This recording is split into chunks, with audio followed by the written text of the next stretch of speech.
The world's fastest personal computer had a date with India this week. On a visit that enthralled spectators at the Pragati Maidan in New Delhi, multinational Apple spent a busy 4 days promising them that it wouldn't make them wait for more than a few milliseconds. The occasion was the third edition of the Information Technology Fair, IT Asia 94. The 10-year-old Indian IT industry couldn't have asked for a better opportunity to showcase its strengths to the world, especially since 1993-94 had at last seen it overtaking the car industry's turnover, which is among the highest in the country. This year it registered a healthy growth of 37% and a turnover of $16 billion or rupees 480 billion. Besides, its contribution to the country's GDP has gone up 3 times to touch 0.8% in a short span of just 3 years. However, it was the hardware segment which was clearly in the limelight. Against a growth rate of 17.6% in 1992, it doubled it to 33.2% in 1993. India is now a favorite destination for multinationals seeking tie-ups. Many of them are entering into alliances with Indian companies, bringing in the latest technology into the country. There are 2 kinds of multinationals who are coming into India, not only in information technology and most of the businesses. One are the large multinationals who plan long term, and they definitely find India a very lucrative market, because if you look at India long term, it's the most lucrative market today. All of them are already here. In fact, if you look at the first 10 multinationals in the IT market, they're all here. The second category of multinationals who are the next level, who just try to have a feel and feel a little more secured before they're here, a very large number of them are here this year in IT Asia. Import duties on computer systems have also been constantly falling thanks to petitions by the Manufacturers Association for Information Technology, MAIT. From 146% in 1992-93, it fell to 107% in 1993-94 to 90% at present. A side effect of this slash down has been a reduction in manufacturing activity in favor of trading in systems. Companies are beginning to deal in foreign brands, preferring to be trading outlets for them.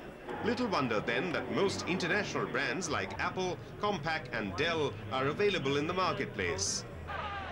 Computerization of various sectors of the Indian economy has served as another big boost to growth figures in the industry. Large orders came from the Unit Trust of India and the Bombay Stock Exchange.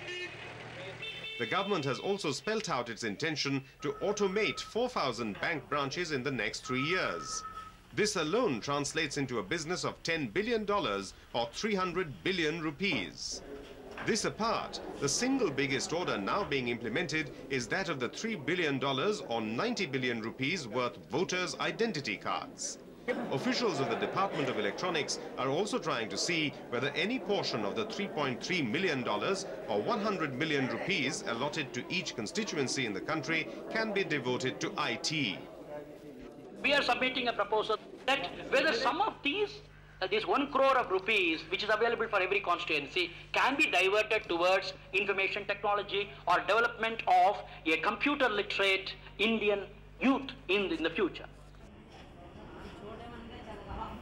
Industry analysts point out the problem areas. The grey market continues to be a major irritant for the manufacturers, and the government is estimated to lose $8.3 billion or 25 billion rupees of revenue per annum.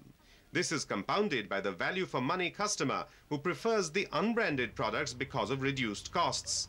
But lately, the organized sector has achieved some success in combating the grey market. Grey marketing has dropped significantly since the Indian distributors are giving 3 years warranty. The second element, how the international companies connote grey marketing, is companies that are not allowed to sell in a particular territory.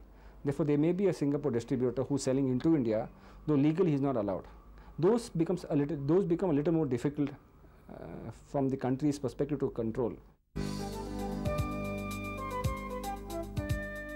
But the upbeat IT industry is obviously in no mood to allow the grey market to spoil its future plans. Many Indian companies are now tying up with international telecom companies. For example, PCL has tied up with Motorola and Wipro with British Telecom. A certain convergence is taking place all the way from consumer electronics on one side to information technology in the middle, and communications and telecommunications on the right. And logically, people want to be able to leverage that technology to be able to address new markets. And of course, the information technology companies are well equipped to do so because of our expertise in digital technology.